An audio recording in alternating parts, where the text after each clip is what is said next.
Damos comienzo a esta ceremonia de inauguración del año académico 2015 de la Escuela de Medicina de la Universidad Diego Portales.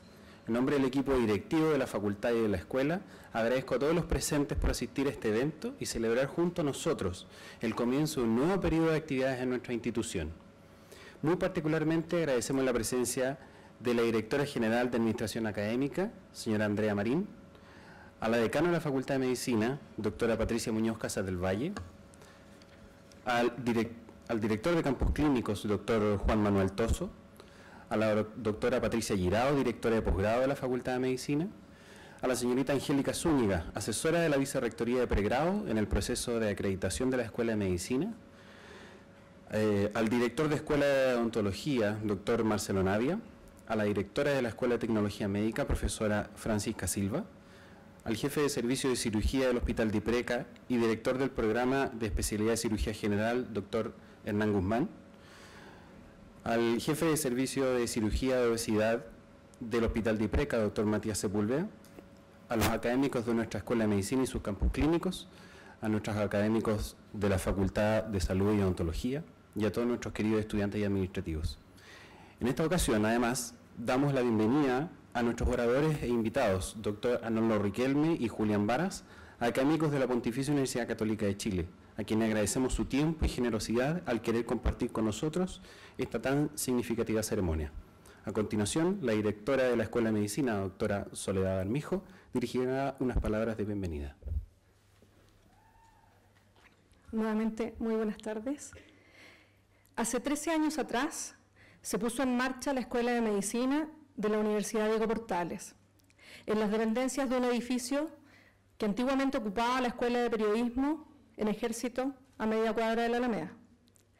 6 años atrás se alcanzó la primera acreditación, que en ese entonces se dio para una escuela que contaba con una generación de egresados que el año 2002 habían decidido ponerse en marcha con coraje y determinación hacia su sueño de ser médicos, aventurándose a participar de un proyecto académico conceptualizado para servir a las necesidades del país y estructurado sobre principios del desarrollo curricular centrado en el estudiante. Hoy hemos cumplido el ciclo de generaciones fundadoras con 7 promociones de médicos, un total de 200 profesionales que desarrollan sus proyectos de vida y sus carreras en los más diversos campos de la medicina, desde la medicina general a la dermatología, pasando por la medicina interna, cirugía, pediatría, ginecología y aún la educación médica y la gestión académica. Hoy nuestros egresados más experimentados tienen 6 años de experiencia clínica y están creciendo con el poder del presente y la esperanza del mañana. Hoy, estudiantes, académicos, administrativos y egresados nos encontramos profundamente involucrados con el proceso de reacreditación, en el cual hemos avanzado con participación y determinación, convencidos de que una comunidad que trabaja unida, compartiendo un mismo ideal de crecimiento y desarrollo, puede y debe entregar al país más y mejores médicos para el mañana. Durante el mes de enero de 2015, todos los estamentos de nuestra escuela y facultad trabajamos en la construcción de la misión de la Facultad de Medicina para el periodo 2015-2020, acordando que esta misión es formar médicos de excelencia, con sólida base científica y bioética, pluralistas, con enfoque biopsicosocial y comprometidos con las necesidades de salud de las personas, contribuyendo al conocimiento y a la solución de los principales problemas de salud del país. Entendemos la profesión médica como una profesión comprometida con el servicio a las personas,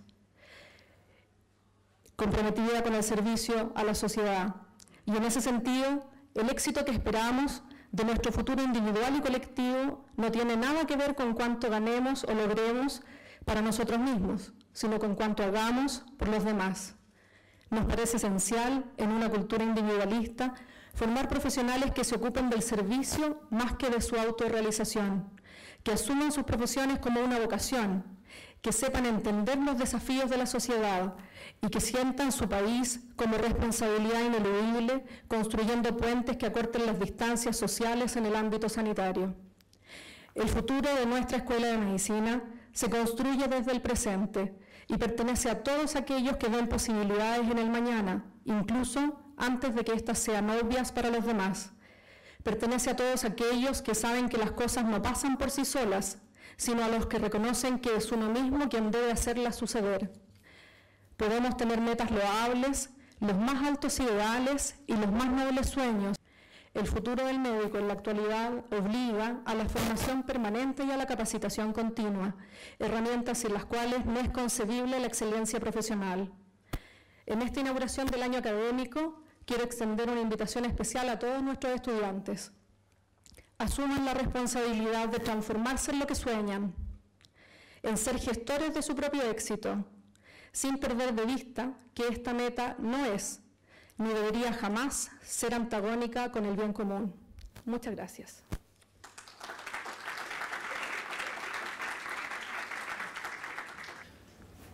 Muchas gracias a todos los presentes, en particular a muchas personas que son conocidas por mis distintos pasajes por Universidad de Chile, Universidad Católica y actividades de SOEDUCSA, que es la Asociación de Educadores de la Ciencia de la Salud. Mi presentación, como corresponde a un educador, tiene muy poca diapositiva, así que en 20 minutos yo voy a usar algo así como 9 o 10 diapositivas. Mi intención es generar un espacio de discusión. Pretendo ser divergente, no convergente, pretendo ser provocativo más que dejarlo en un statu quo de lo que es el estado actual de la medicina, y presentar algunas de las visiones que yo tengo respecto a lo que es la educación continua y el autoaprendizaje en esta disciplina. Los objetivos son, primero que nada, tocar algunos aspectos relacionados con la educación versus instrucción en un contexto histórico. Después vamos a hablar sobre educación continua como un proceso de desarrollo personal y adaptación al cambio. Tercero, vamos a hablar sobre autoaprendizaje basado en necesidades individuales y de la sociedad, cómo éstas se conjugan. Y por último, creatividad e innovación como motor de búsqueda, que va a ser el lineamiento principal para la charla que va a continuar Julián. Ese es como el hilo conductor. Por eso es que yo en la última parte voy a dejar tiradas algunas ideas que espero que mediante la experiencia de Julián se vean reflejadas. Primero que nada, educación versus instrucción. Educación versus instrucción. Yo creo que la educación siempre ha existido desde que somos seres humanos. Los celtas, por ejemplo, tenían una formación del niño que era por cultura oral. Entonces estaban los druidas que los instruían, y cuando nacían en un clan, el niño a cierta edad salía a criarse con un familiar cercano, pero que vivía a distancia, no en la misma casa, y después volvía. Este tipo de mezcla generaba mucha educación y una escasa instrucción. ¿Qué sucede después con el tiempo? Los griegos fueron progresivamente mejorando este sistema, aumentando la instrucción, pero siempre desde una relación bien individual, bien personal, a través de la mentoría. Y nos encontramos con un problema o oportunidad. El problema u oportunidad fue básicamente la revolución industrial. Lo que necesitábamos como humanidad era desarrollar una cantidad de trabajadores que sirvieran para producción en serie. Y en ese postulado, la revolución industrial no podía sostener el crecimiento exponencial de la producción con mano de obra no instruida.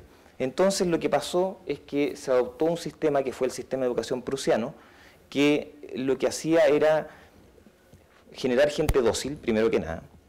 Segundo, una instrucción bastante pareja, un mínimo común denominador con disciplinas que eran muy útiles. Había que saber contar, había que saber registrar. Entonces, obviamente, lo que estaba alto en todos los sistemas curriculares era matemáticas, lenguaje y después, posteriormente, ciencia.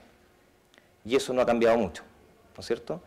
Necesitábamos formar mucha gente, así que un profesor para muchos alumnos, y eso, gracias a Dios, en las escuelas de medicina ha ido cambiando un poco, pero seguimos con estos auditorios que sirven para ciertas circunstancias educacionales, pero no para todas. Y después vino un cambio curricular en medicina muy importante después de de este estrés que generó en la educación la revolución industrial. Lo que sucedía era que las escuelas de medicina educaban élite y educaban una cantidad de médicos que no necesariamente estaban en el número ajustado a las necesidades de la población. Por lo tanto, tener un título significaba tener empleo directamente.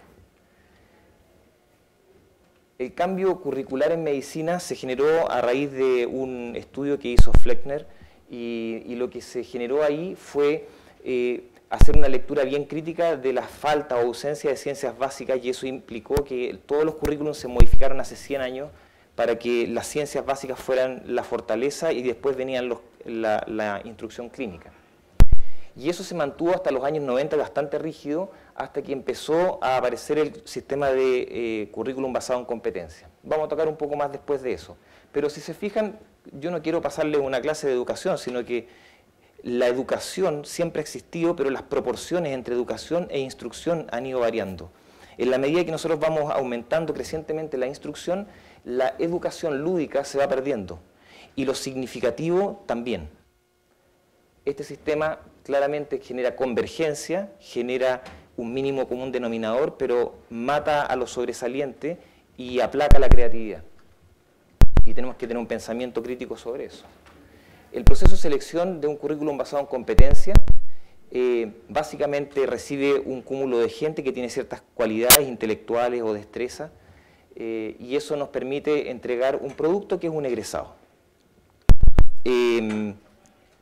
Visto desde el punto de vista de la revolución industrial, eso es lo que estamos generando. Estamos entregando un producto. Por lo tanto, la educación se despersonaliza, los intereses propios de la persona empiezan a desaparecer, y lo que importa son los intereses del estándar de calidad de la universidad y el sostenedor que va a comprar este servicio, que es un contrato social que tenemos con el Estado. ¿Cuál es el problema de esto? El problema es que el sistema de selección que tenemos en Chile se basa básicamente en asuntos cognitivos. La Universidad Católica cerró este año en 7,94. Ese fue el punto de corte de ingreso. Y yo les voy a pedir que me digan un número de cuánto creen ustedes que es el porcentaje de pensadores divergentes que hay en ese grupo. Un número. Soledad. Menos del 5, 3%. Obviamente con un sistema así, en que la gente tiene que venir, le dicen, usted ahora tiene que saber pelota vasca. Perfecto, pelota vasca, aprendo pelota vasca, respondo la prueba. Ahora, highlight. Entonces, el que es de alto desarrollo y de alto desempeño, lo que hace es convertirse en un asimilador y en un respondedor convergente, porque la pregunta insólita y la respuesta insólita no tienen espacio. ¿Sí? Por ejemplo, un profesor de física hace una pregunta y le dice, yo tengo un edificio de una altura desconocida, y en esa altura desconocida le doy a usted un barómetro para que usted estime cuál es la altura de este edificio. Entonces, un alumno le dice, se me ocurren 8 formas, pero le voy a responder la que usted quiere. Y le respondió que subía hasta arriba, medía con el barómetro, después sacaba la diferencia de presiones entre la punta del edificio y la parte basal y encontraba la respuesta. El profesor le dijo, si está correcto te lo respondo, pero quiero que vengas a conversar conmigo porque me faltan las otras 7. Y le empieza a enumerar varias, no le voy a desgastar a ustedes entre todas las opciones, pero una de esas era poner el barómetro y medir la sombra que proyectaba. Otra, que fue la más ingeniosa, es que tomaba el barómetro, entraba al ascensor, apretaba el -1, iba donde el conserje con el barómetro, tocaba la puerta y le preguntaba al caballero que tenía los planos cuánto medía el edificio. Eso es divergente, eso está aplacado en nuestro sistema. Ahora, las escuelas de medicina, en este cambio curricular, se guían por este modelo que se llama SPICES. El modelo SPICES incluye que pasamos de centrado al profesor a centrado al estudiante, de un acumulador de información que es convergente y asimilador a un aprendizaje basado en problemas. Pasamos de el sistema basado en disciplinas a un sistema de integración. enseñanza centrada en hospitales a una enseñanza basada en la comunidad, programas fijos versus programas flexibles y una enseñanza coyuntural con una enseñanza sistematizada. Sobre todo esto es importante a nivel de los internados, en que uno aprende por oportunidad. Cuando yo hice internado de pediatría, lo hice en verano, entonces yo sé perfecto diarreas, pero no sé SBO, tuve que aprender después en el siguiente invierno solo, porque yo pasé por pediatría en un momento en que no correspondía. O sí correspondía y mis compañeros no saben hidratar.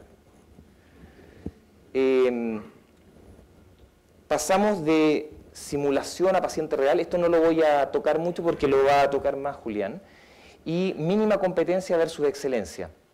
¿Alguien vio Whiplash? ¿Sí? Esa película que trata sobre un profesor de música que de alguna manera usa el terror y usa las malas prácticas educacionales para promover excelencia, en algo tiene razón. Cuando yo a alguien le digo, muy bien, para la próxima vez lo vas a hacer mejor, yo lo que estoy haciendo es ponerle en una situación confortable para que se maneje en el tema de la mínima competencia. Pero de alguna manera estoy aplacando la excelencia. ¿Cómo manejar el no ser condescendiente con la mediocridad?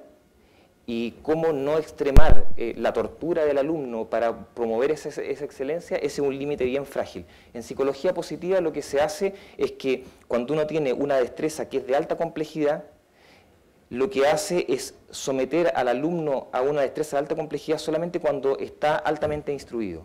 Si uno a un alumno que está recién llegando al primero le dice que opere un cerebro, lo que va a suceder es que se va a estresar y lo va a paralizar. Y quizás quería ser neurocirujano, pero no va a hacerlo nunca, porque esa inhibición lo frenó. En otros alumnos que son más resilientes, uno los somete a ese estrés y lo que motiva es que al día siguiente va a ir a estudiar y estudiar y estudiar para que la siguiente vez, y uno nunca sabe cuál es el alumno que a uno le toca. Esa es la dificultad de este proceso. Así que yo no le voy a hablar de cosas buenas o malas, sino que hechos. Alto rendimiento está ligado a excelencia académica y está ligado a un clima dominado por sobrevivir.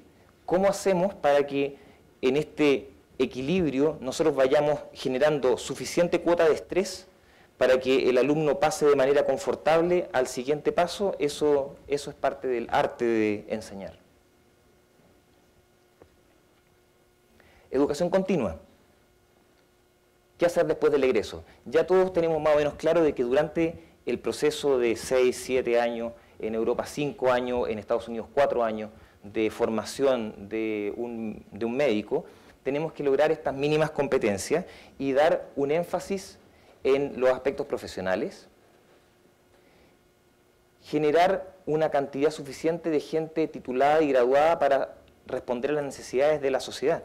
Pero ojo, el año 2030, según la UNESCO, van a haber la misma cantidad de graduados vivos y activos que en toda la historia de la humanidad. Es muy probable que en 15 años más los trabajos no alcancen y el currículo sea una decoración, un diploma. Yo soy médico y ahí está, pero ahora manejo un taxi, o ahora hago esto o hago esto otro. O por el tema de la judicialización, decide la gente después de formada de cambiarse, porque hay situaciones que están lejos de la frontera del manejo clínico que son más confortables. Eso es algo que nosotros tenemos que enseñar ahora a los que están egresando. El problema que van a enfrentar en 15 años más es ese. Y por lo tanto, el solo formarlos con un mínimo común de competencias, sin dar herramientas para enfrentar ese problema, ese desafío futuro, es una deuda pendiente de nosotros como académicos. Así que los títulos de grado académicos no van a significar mucho en 15 años. Entonces, ¿qué hacemos para que la gente tenga trabajo? ¿Cómo generar un elemento diferenciador? Y el elemento diferenciador está en torno al desarrollo de habilidades y privilegios. Julián, por ejemplo, él es cirujano y yo soy gastroenterólogo y yo lo formé a él haciendo endoscopía. En su formación, si él cumple con ciertos cánones, él puede tener el privilegio clínico de hacer endoscopía bajo ciertos parámetros. Eso es provocador porque hasta ahora el contrato social que tenemos es que un gastroenterólogo es el que se le ha dado la potestad para hacer endoscopía, o un endoscopista puede ser un cirujano digestivo, pero no un cirujano general. ¿Y por qué no un pediatra general? ¿Y por qué no un médico familiar? Si lo que se necesita es una habilidad que sea segura para el paciente, y los privilegios clínicos pueden estar dados por esa razón. Por otro lado, conozco muchos gastroenterólogos y cirujanos que no cumplen con los estándares mínimos.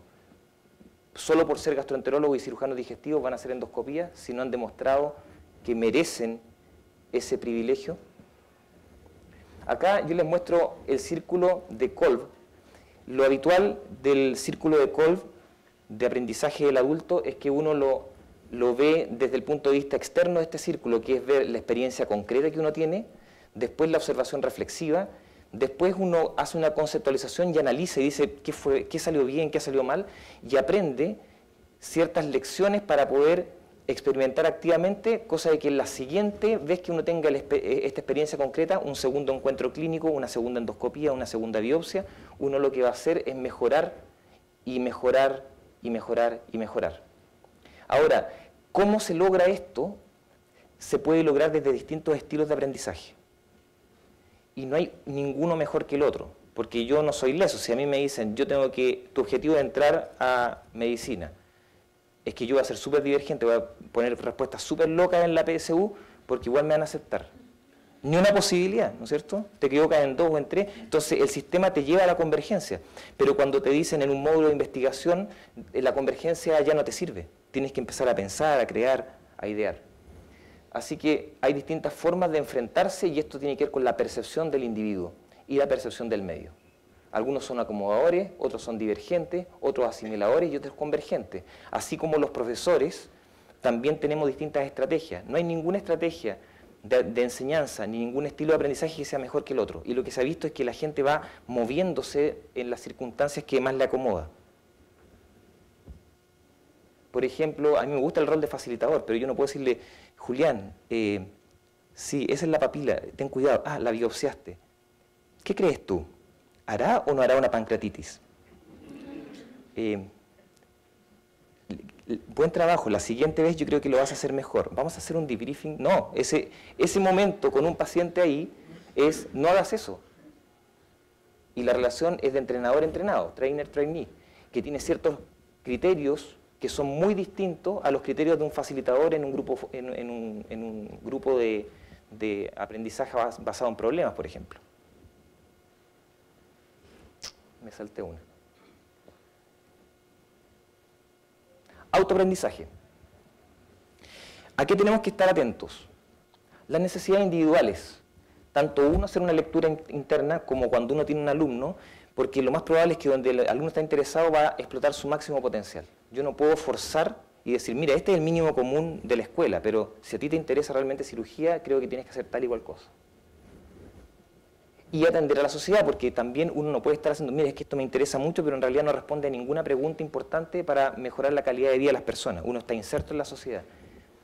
Por lo tanto, creatividad, que une estas dos necesidades individuales y sociales, son cualquier tipo de aporte que genera un valor agregado para mejorar la calidad de vida de las personas. ¿Qué es necesario para esto? Motivación y práctica. Primero que nada, la motivación, porque es el motor de búsqueda, pero sin practicar no se logra nada.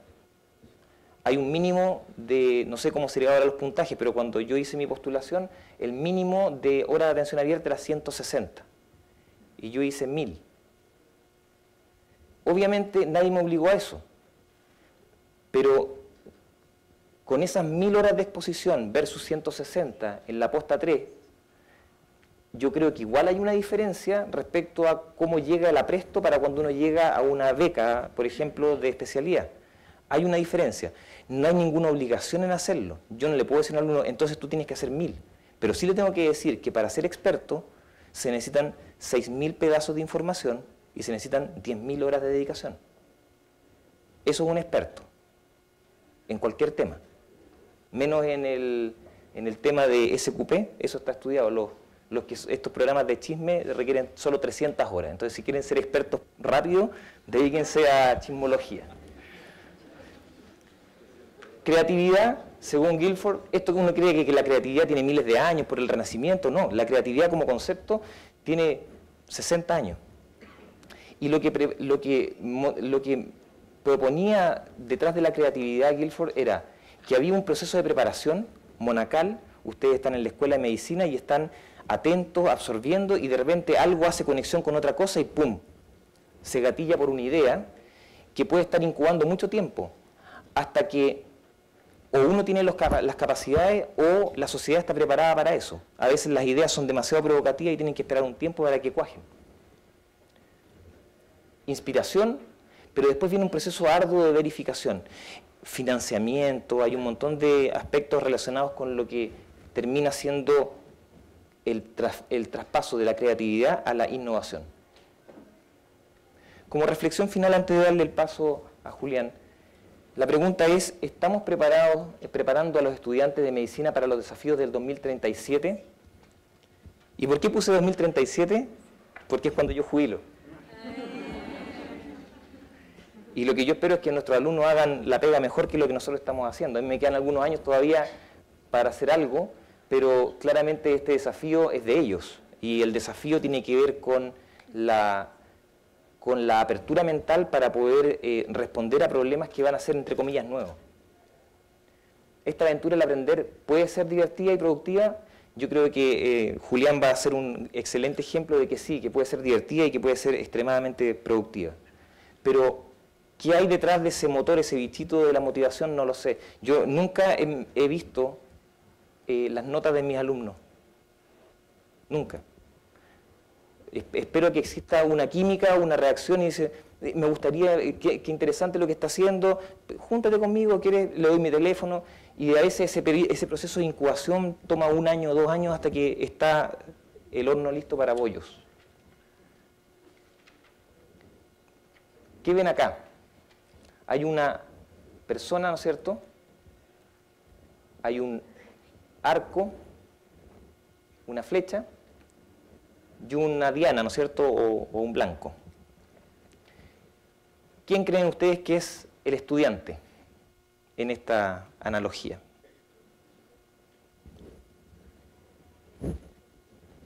La flecha. Bien. Otros pueden pensar que el blanco. Acá no hay respuesta correcta o incorrecta, ¿eh? Porque yo soy divergente en esencia. Pero, ¿quién es el profesor? La flecha. La doctora es coherente. Piense que este es el alumno, ¿no es cierto? Y la flecha es el profesor. Un poco whiplash la cosa, ¿no? ¿Otra opinión de quién es los que pensaban de que la flecha es el estudiante? ¿Qué piensan que es el profesor? El arco. ¿Y quién es este individuo entonces? El blanco del profesor. Ah, esto es como opuesto a whiplash. Le apunta a donde tiene que ir la flecha, pero puede ir a cualquier parte. Puede ser. Desde mi perspectiva, la flecha es el estudiante. El arco es el profesor, porque lo único que uno tiene que hacer es facilitar, es potenciar. En la medida que uno tenga un arco de mejor calidad y tenga una cuerda más tensa, la flecha va a poder llegar más lejos. Pero la decisión de hacia dónde va la flecha no depende de mí. Yo no puedo formar solamente gastroenterólogo, yo tengo que dar espacio al libre albedrío y les dejo, claramente este target tiene que ver con los objetivos, pero los objetivos, y eso es lo bonito de esto, que los objetivos pueden ser personales, los objetivos pueden ser institucionales o los objetivos pueden ser sociales. Un objetivo personal mío era cuando era alumno ser investigador. Y mi orientador del colegio me dijo, no, tú tienes que meterte a medicina porque ahí tú haces la licenciatura y después te dedicas a investigar. Una mentira absurda, pero gasté 5 años de mi vida en ese proceso, estuvo bonito. Perdón. Pero en ese ejemplo que tú das, ¿Sí? la flecha no puede ir sola. La persona que lanza la flecha es el estudiante. Es la persona con la flecha. Porque no te sirve solo el arco y no te sirve solo la flecha, sino existe alguien que la impulsa. Claro, lo que pasa es que esta persona, para mí, es la motivación, es a veces la familia, a veces es la sociedad que te impulsa a hacer cosas como, por ejemplo, una alumna mía que se fue, nunca fue de las más brillantes de la universidad, pero se fue a Haití y ahora tiene una fundación pro leche para los niños desnutridos en Haití. Otras veces puede ser Dios, dependiendo de las creencias de cada cual, pero lo importante es que el profesor tiene que siempre comprender de que uno tiene que ser solamente un arco, porque si uno pretende direccionar esta flecha en un sentido que no es, va con los objetivos personales del profesor, no con los objetivos personales del alumno, puede generar frustración o puede generar una relación asimétrica con el profesor, porque muchas veces el alumno tiene cierto grado de condescendencia con el profesor y puede tomar un camino que no es el que él desea, solamente por seguir el consejo del profesor. Así que, terminando con esto, los dejo con Julián. Muchas gracias.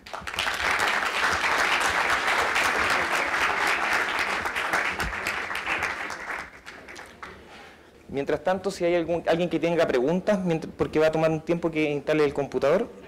¿Verdad? Estoy de acuerdo contigo Sí. en que detrás de la persona está toda la red social de apoyo de la sociedad y todo lo demás. Pero igual necesitas que esa flecha, que es el estudiante que dices tú, alguien la impulse. Cierto. Y ese es el mismo estudiante. Ahora, estoy de acuerdo. Ahora, ¿cuál es mi aproximación con los años, que no son tantos, pero con los años que llevo enseñando a alumnos divergentes? A los alumnos divergentes lo que hay que hacer es poner el blanco más cerca y que tienen pequeños avances para dar cerca del centro. Después de eso uno hace una lectura de dónde van tus motivaciones, dónde van las motivaciones de la institución, dónde van las motivaciones del docente, y dejo el espacio libre para la retirada. Porque a veces hay alumnos que entran en el circuito de la investigación pero no están tan motivados por la investigación. Entonces quieren tener la experiencia pero no quieren hacer una carrera de investigación, no quieren hacer una línea de investigación. Entonces hacen un trabajo pero cerrado, bien hecho, termina en publicación y yo le digo, se acabó nuestro contrato. ¿Quieres seguir o hasta acá quedamos? No, yo creo que hasta acá quedamos porque a mí lo que me gusta es la cirugía, voy a hacer práctica. Perfecto. Y entonces se cierra el proceso. Es el mismo sistema que se usa en los sistemas de mentoría, en que uno hace un contrato alumno-docente y después de ese contrato uno dice esto es por un periodo acotado de tiempo o por una tarea específica. Y entonces uno puede permitir que el alumno vaya moviendo este blanco con la guía de uno, con la guía de la sociedad, y de repente uno llega a este punto y dice yo quiero poner el blanco en este lado porque creo que en este momento la sociedad lo que necesita es este otro. Perfecto. Y si necesitan mi ayuda, bien, y me distancio. ¿Y en qué termina el blanco en 20 o en 30 años más? No lo sé porque uno pierde el contacto muchas veces con estos alumnos. ¿Sí? Por supuesto. Yo entiendo lo que tú dices desde el punto de vista de la base conceptual educadora, pero lo mío era una metáfora cuya referencia la tengo y la tengo que buscar, pero el sentido de la flecha es porque la influencia del maestro uno nunca sabe cómo termina y por lo tanto es una flecha lanzada a la eternidad. Exacto. En esa cosa metafórica. Sí. Yo creo que este ejercicio es bueno hacerlo y obviamente dependiendo del momento que uno está viviendo, la relación que tenga contractual con algún alumno o con alguna institución, la lectura puede ser diversa.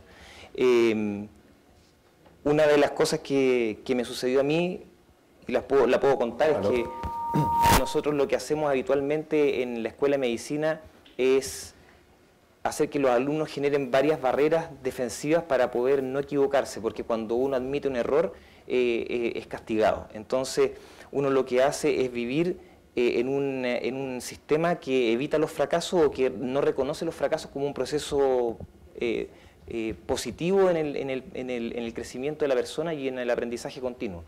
Y a mí lo que me pasó, una de las cosas duras que me pasó desde el punto de vista académico, es que yo tenía todo un hilo conductor con mi mentor y postulé una beca para hacer investigación experimental. Cuando leía en mi currículum, yo creo que tengo, no sé, pues 2/3 de las publicaciones son de hepatología. y me dedico todavía a investigación experimental en hígado graso. Entonces, cuando mi mentor me dice, yo creo que deberíamos ir por este lado, qué sé yo, carta a John Hopkins, y aceptado, yo iba con mi carta, o sea, John Hopkins, no, me van a felicitar, ¿no es cierto? Voy a hablar con el director de escuela y digo, mire, felicítenme porque tengo esta carta y yo voy a ir a hacer investigación y necesito dinero.